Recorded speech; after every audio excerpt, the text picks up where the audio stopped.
ఇప్పుడైతే నేను ఒడిబియ్యం అన్నం వండినా కదా, అన్నం వండేసిన. దీంట్లో పసుపుతో కలిపినటువంటి దాన్ని ఒడిబియ్యం అంటాం కదా. దాంట్లో ఒక కొబ్బరిని చిన్న చిన్న ముక్కలుగా కట్ చేసి అన్నం అయితే మంచిగా వండేసిన.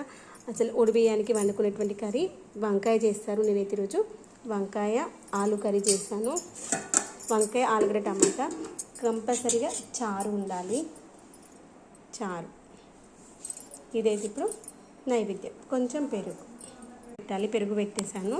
స్వీట్ కంపల్సరీ పెట్టాలి. లడ్డు ఉంది కానీ లడ్డు ఇంగలేంది, అందుకని గర్జలు అయితే వేరే బాక్స్లో తీసి పెట్టిందనమాట, అది పెట్టేశాను. ఇదంతా తీసుకెళ్ళి మనము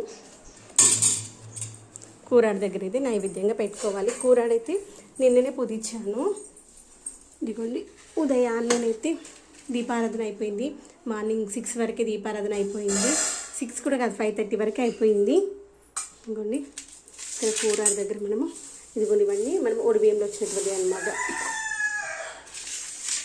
ఇక్కడ నైవేద్యం పెట్టేసి దేవుడికి ఇలా దండం పెట్టేసుకుందాం. ఇది నైవేద్యం అయితే అయిపోయింది.